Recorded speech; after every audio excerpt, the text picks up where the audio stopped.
जो नारी समस्त सृष्टि का आधार है, उसका अपमान हो रहा है। जिस नारी को वेद ने भी पहला देव माना है, उसी मातृत्व का आज अपमान हो रहा है। उसी नारी को शास्त्र पढ़ने का अधिकार नहीं, उसी नारी को मंदिर जाने का अधिकार नहीं, उसी को समाज में बराबर का अधिकार नहीं। सदगुरु कबीर ने तब कहा, को पुरुषा को नारी। कौन पुरुष कौन नारी? सबका शरीर भले स्त्री पुरुष हो सकता है, भीतर जो चेतना है वो तो पुरुष ही है। शरीर सबका प्रकृति है, ये जड़ प्रकृति है, और प्रकृति तो नारी रूप है, और भीतर जो चेतना है वो पुरुष रूप है। तो सबके भीतर पुरुष और नारी है। साहब ने कहा, को पुरुषा को नारी। अगर पुरुष का मतलब कोई शरीर से पुरुष नहीं होता, जीव को ही पुरुष कहा गया, आत्मा को ही पुरुष कहा गया, और आत्म तत्व तो सबके भीतर है, फिर भेद कैसा? आधे वसे पुरुष आधे वसे जोए, सदगुरु कबीर ने और भी कहा।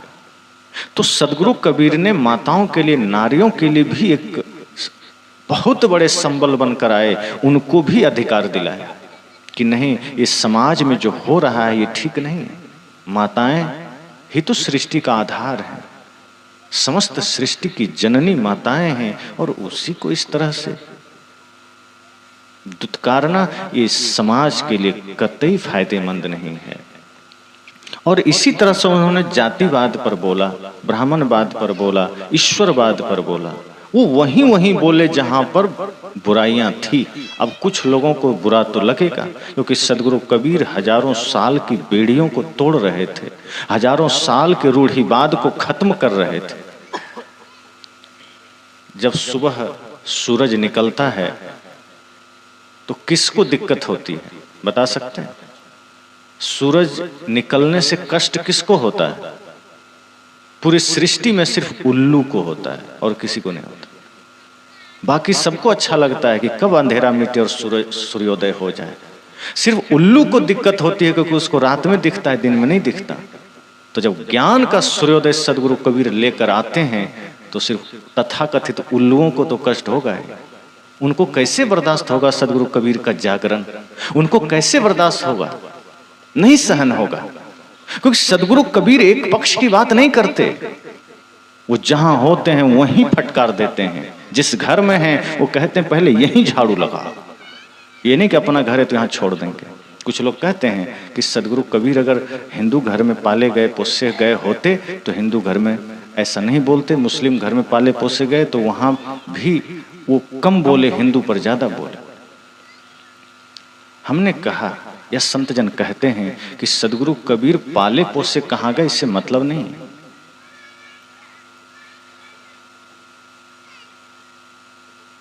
जो मूल तत्व होता है, अब जैसे यहाँ बिजली है, बल्ब पंडाल में लगा है तो ये प्रकाश करेगा, और रोड में लगा देंगे तो क्या नहीं करेगा? घर में लगाएंगे तो भी करेगा, बाथरूम में लगा दीजिए तो भी करेगा। अगर इसको बिजली मिले तो पूरे धरती में कहीं भी प्रकाश करेगा। तो जिसका स्वभाव ही प्रकाश का है, जिसका स्वभाव ही उजाले का है, वो कहीं भी रहे प्रकाश ही करेगा।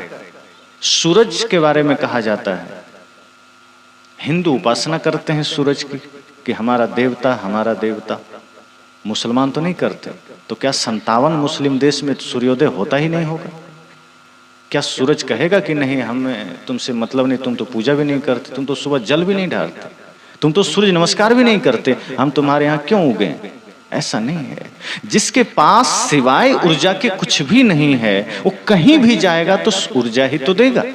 सदगुरु कबीर के पास अगर सिर्फ ज्ञान ही ज्ञान है, भक्ति ही भक्ति है, क्रांति है, परिवर्तन है, मानवता है, इंसानियत है, धर्म है, वो जहां भी रहेंगे वही तो देंगे।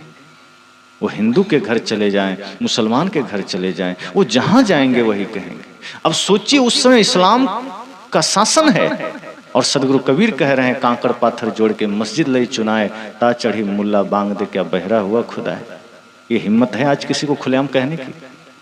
आज तो इस्लाम का शासन नहीं, आज हिम्मत नहीं है किसी को। सदगुरु कबीर उस समय टंके की चोट पर कहते हैं और किसी की हिम्मत नहीं उसे उन्हें कोई कुछ कर सके। क्यों? क्योंकि वो निष्पक्ष थे। वो सिर्फ एक पक्ष की बात नहीं करते थे, और ऐसी ऐसी बात उस समय वो कर गए जो आज कोई कल्पना नहीं कर सकता। जो लोग सदगुरु कबीर को ये मानते हैं कि वो सब पक्ष की बात किए, कहीं कहीं आप देखेंगे तो इस्लाम के लिए इतने कठोर प्रयोग उन्होंने किया है जो आज कोई नहीं हिम्मत करता, खुलेआम मंच पर तो नहीं कर सकता। सदगुरु कबीर उस समय उनके शासन में करके चले गए। सुनती कराए तुर्क जो होना, औरत को क्या कहिए, अर्ध शरीरी नारी बखाने ताते हिंदू रहिए। ये हिम्मत है किसी? और ये तो छोड़ दीजिए, ये सब तो फिर भी उन्होंने दोनों को कहा कि पहिर जनेऊ जो ब्राह्मण होना, मेहरी क्या पहराया, वो जन्म की सुदृढ़ पर से तुम पाड़े क्यों खाया। कि तुम तो जनेऊ पहना ब्राह्मण हो गया, महिला को क्या पहने, अपनी पत्नी को, तो वो तो शूद्र ही है। तो सदगुरु कबीर तर्क से बात करते हैं, हवा में बात नहीं करते। आपने सुना होगा सदगुरु कबीर ने कहा, कितनों मनावों पांव पड़ी, कितनों मनावों रोए, हिंदू पूजे देवता और तुरुक न काहू के होए। जानते इसका अर्थ कितना भयंकर है? सदगुरु कबीर कहते हैं हिंदू तो मूर्ति पूजा नहीं छोड़ेगा, थोड़ा मानंदी वाला है, लेकिन ये तुरुक मुसलमान किसी का होने वाला नहीं है। बहुत बड़ी बात है ये, छोटी बात नहीं। अगर आप इस पर गहराई से सोचे, सदगुरु कबीर उस समय कह रहे हैं कि ये अपने कुरान और अल्लाह के अलावा किसी का होने वाला नहीं है। भरोसा मत करना इस पर। हिम्मत है आज किसी को खुलेआम कहने की, पर सदगुरु कबीर के पास वो हिम्मत था। क्यों? क्योंकि पूरे विश्व को अपना परिवार मानते थे, सबके प्रति उनके हृदय में भाव था, और जिसको गलत देखा उसको गलत कहा, वहां उन्होंने छोड़ा नहीं। अगर उनके हृदय की विशालता आपको जाननी हो, उनके हृदय की विराटता जाननी हो, तो आप सुनिए, वो कहते हैं मैं रोवूं इस जगत को, मोको रोवे न कोई। ऐसा किसी का सामर्थ्य नहीं जो पूरे जगत के लिए आंसू बहा सके।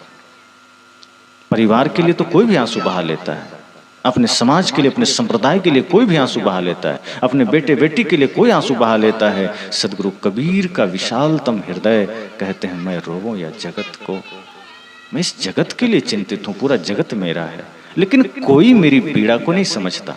और सदगुरु कबीर के आंख में आंसू उनके खुद के दुख के कारण नहीं है। संत अगर दुखी होते हैं तो अपने दुख से दुखी नहीं होते।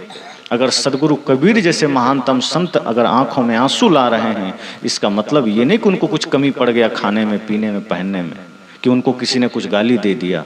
अगर सदगुरु कबीर के आंख में आंसू है तो जगत के दुख को देखकर है, क्योंकि जगत को अपना मानते हैं।